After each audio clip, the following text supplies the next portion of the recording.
नमस्कार दोस्तों, आपका स्वागत करता हूं मैं अपने इस नए वीडियो में।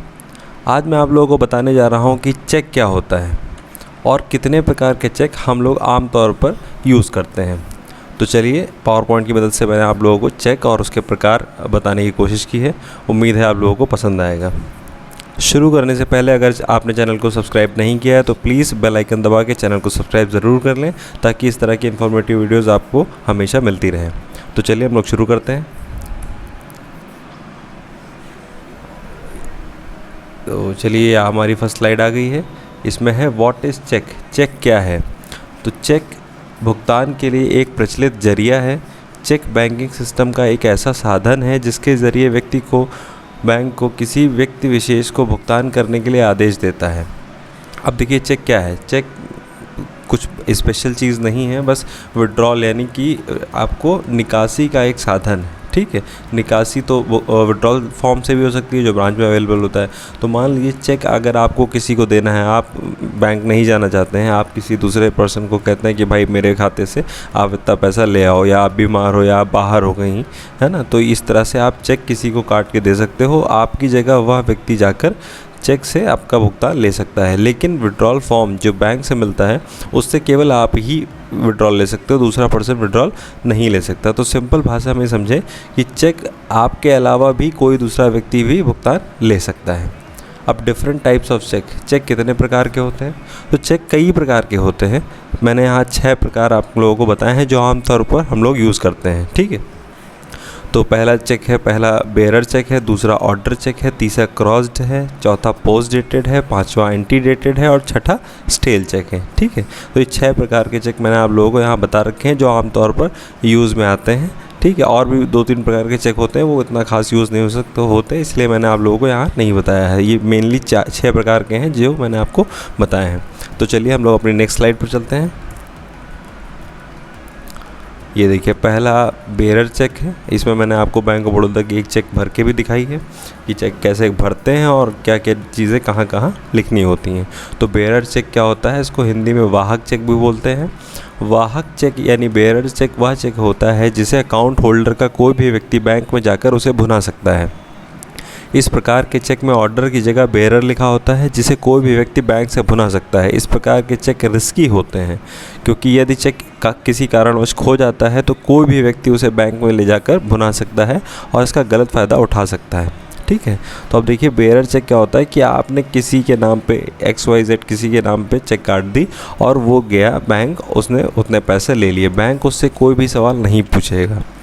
इनफैक्ट प्रैक्टिस में तो बैंक में ये भी कहा जाता है कि अगर कोई डॉग यानी कोई कुत्ता भी उसको मुंह में दबा के अगर आ जाता है चेक तो हम उसको भी पेमेंट कर देंगे। ठीक है, ये प्रैक्टिस में हम लोग बैंकिंग में सीखते हैं। ठीक है, ऐसा कोई प्रैक्टिकली पॉसिबल नहीं है, पर इसका सीधा सीधा ये मतलब है कि कोई भी चेक अगर लेके आएगा बैंक उससे कोई भी सवाल नहीं पूछेगा और उसको उतना अमाउंट दे देगा आपके सिग्नेचर मिलाने के बाद। तो देखिए, ये बेरर चेक का एग्जांपल मैंने यहाँ अटैच कर रखा है। सबसे पहले देखिए, CBS सेविंग अकाउंट नंबर, यहाँ पे डेट लिखी हुई है एकदम टॉप राइट में। उसके नीचे देखिए और बेरर लिखा हुआ है। ठीक है, देखिए बेरर मैंने हाईलाइट कर रखा है। यहाँ मैंने मुकुल को पे किया है, तो बैंक क्या करेगा? मुकुल को पे करेगा। ठीक है, या और बेरर जो भी आएगा, आप उसका नाम मुकुल है या नहीं है इसके बैंक को कोई लेना देना नहीं, क्योंकि ये बेरर चेक है। ठीक है, इसमें और बेरर लिखा हुआ है, तो मुकुल और बेरर जो भी व्यक्ति आएगा वो बताएगा मेरा नाम मुकुल है, बैंक उसको पेमेंट कर देगा। ठीक है, यहाँ आपको शब्दों में लिखना है, यहाँ आपको अंकों में लिखना है और ये आपके सिग्नेचर हैं। देखिए, अकाउंट होल्डर का जो सिग्नेचर है वो यहाँ पे है। ठीक है, तो ये बेरर चेक का एग्जाम्पल हो गया। नेक्स्ट मूव करते हैं अपनी स्लाइड पर। अब सेकंड है ऑर्डर चेक, यानी इसको हिंदी में कहते हैं आदेश चेक। आदेश चेक यानी ऑर्डर चेक वह चेक होता है जिसे भुगतान निर्दिष्ट अथवा आदेशित व्यक्ति को ही किया जाता है। इस प्रकार के चेक पर आदेशित व्यक्ति के नाम के साथ ऑर्डर शब्द लिख दिया जाता है। इस प्रकार के चेक का भुगतान बैंक केवल उसी व्यक्ति को करता है जिस व्यक्ति का नाम उस चेक पर लिखा होता है। इस चेक में व्यक्ति चेक के भुगतान को कैश न लेकर अपने अकाउंट में भी ट्रांसफ़र करा सकता है। यह चेक के पीछे हस्ताक्षर करवा किसी अन्य व्यक्ति को भी इसके लिए अधिकृत कर सकता है। ठीक है, अब देखिए यहाँ मैंने एग्जांपल जो है ऑर्डर चेक का दिया हुआ है। अब देखिए बिल्कुल सेम है, कोई भी अंतर नहीं है, केवल ये ध्यान देने वाली चीज़ है। यहाँ देखिए जहाँ बेरर लिखा हुआ था इसको मैंने काट कर ऑर्डर लिख दिया है, ठीक है, इसको मैंने काट कर ऑर्डर लिख दिया है।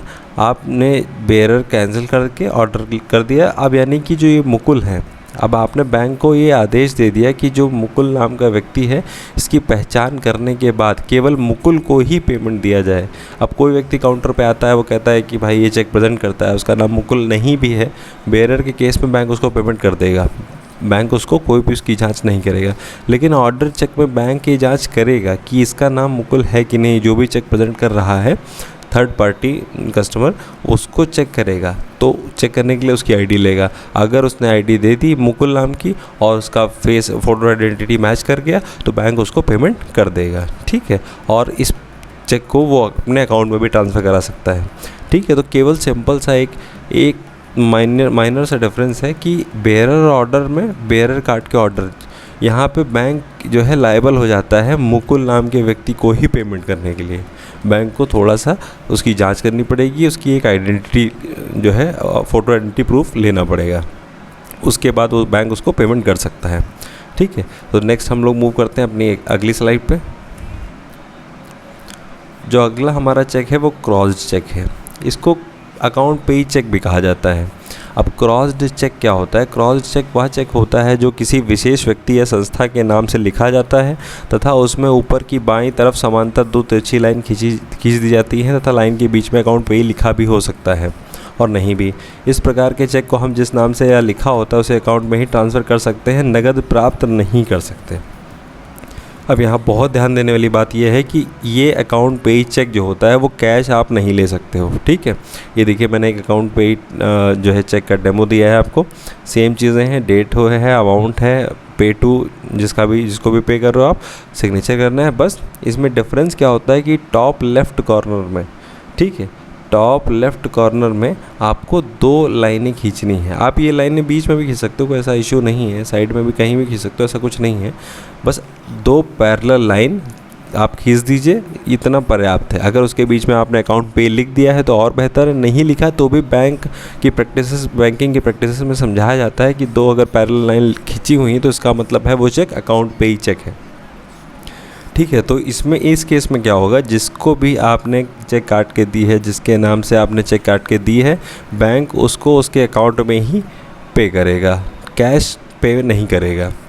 तो मान लीजिए जैसे मैंने ये चेक मुकुल को काट के दी, अब मुकुल का अकाउंट अगर बैंक ऑफ बड़ौदा के बैंक में है तो डायरेक्ट मुकुल अपने बैंक में जाएगा और ये चेक देगा और उसका बैंक मेरे खाते से पैसा काट के मुकुल के खाते में पैसा ट्रांसफ़र कर देगा, ठीक है।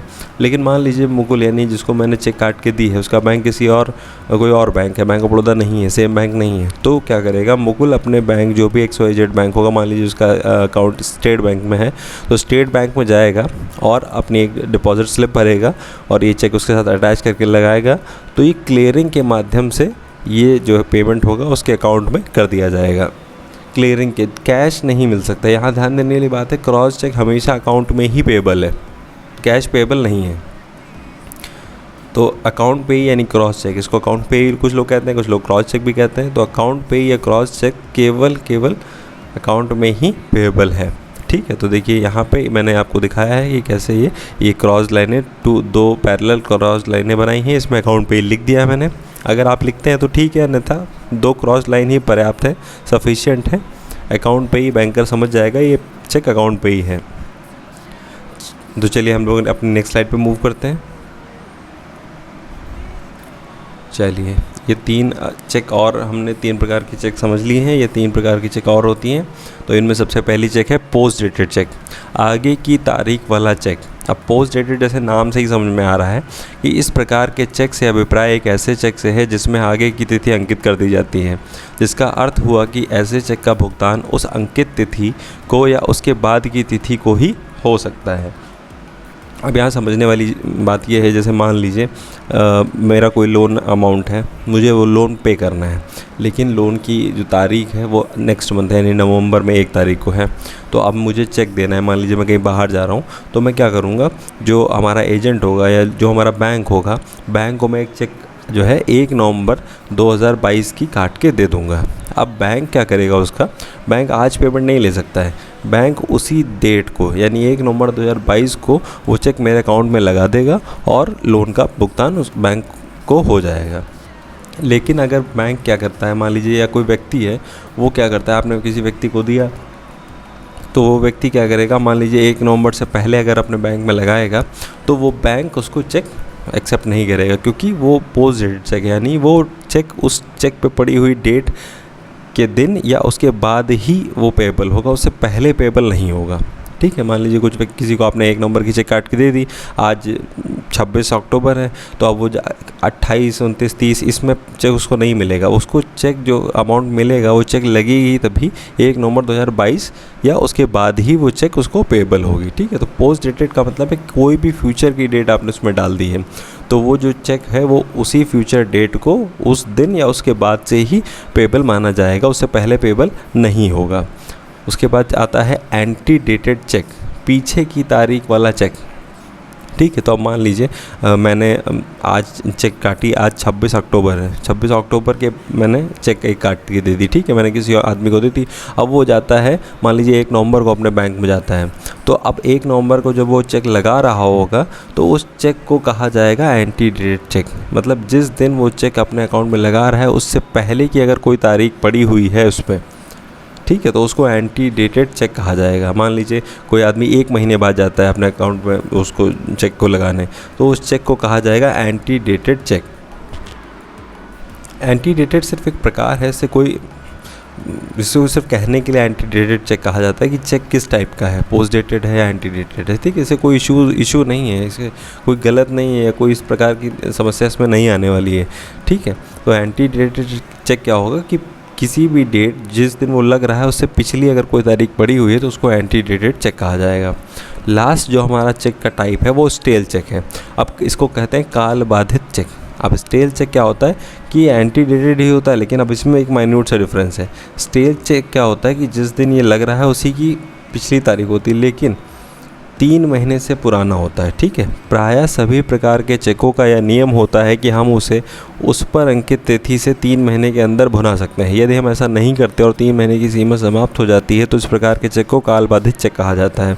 इसे अवधि पार चेक भी कहा जाता है। इस प्रकार के चेक को बैंक द्वारा कभी स्वीकार नहीं किया था।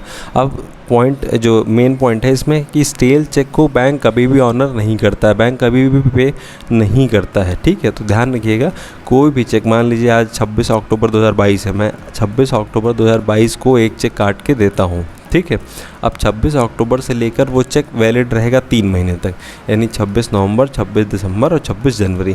अगर 26 जनवरी के बाद वो चेक कोई भी अपने अकाउंट में लगाता है तो उस चेक को स्टेल चेक कह के रिजेक्ट कर दिया जाएगा। बैंक उसको ऑनर नहीं करेगा, बैंक उसको एंटरटेन नहीं करेगा। ठीक है, तो चेक स्टेल चेक क्या है कि बैंक आपको बोलेगा ये स्टेल चेक है, ये भैया ये स्टेल चेक है, इसको हम ऑनर नहीं कर सकते। ठीक है, तो स्टेल चेक ध्यान देने वाली बात यह है कि जिस दिन उस चेक को काटा गया हो, यानी चेक पे जो डेट पड़ी हो उससे 3 महीने तक अगर भुगतान नहीं लिया गया तो 3 महीने के बाद वो चेक स्टेल चेक कहलाती है। उस चेक को बैंक पेमेंट नहीं करेगा। ठीक है, तो मुझे उम्मीद है आपको ये 6 प्रकार के चेक जो मैंने बताए आप लोग अच्छे समझ में आ गए होंगे। और स्टेल चेक इसमें से ऐसा होता है जो बैंक ऑनर नहीं करता, बाकी सारे ही चेक बैंक ऑनर करते हैं, बैंक एंटरटेन करते हैं। केवल स्टेल चेक बैंक ऑनर या एंटरटेन नहीं करते। तो फ्रेंड्स, ये थी 6 चेकें जो जनरली हम लोग आमतौर पर बैंकिंग में यूज़ करते हैं। इसके अलावा 2-3 प्रकार की और होती हैं जो इतनी यूज़फुल नहीं होती, जिनका हम लोग यूज़ नहीं करते। उन चेक के बारे में भी मैं अपने नेक्स्ट वीडियोज़ में आप लोगों को बता दूँगा। तो अगर आपको इस तरह की इन्फॉर्मेटिव वीडियोस आगे भी चाहिए हो तो प्लीज़ चैनल को सब्सक्राइब ज़रूर कर दीजिएगा। वीडियो पसंद आया हो तो लाइक कर दीजिएगा। इस तरह के मैं और भी इन्फॉर्मेटिव वीडियोस बैंकिंग से रिलेटेड आप लोगों के लिए लाता रहूँगा। तब तक के लिए thank you. Time is barely on our side. I don't wanna waste what's left. The storms we chase are leading us.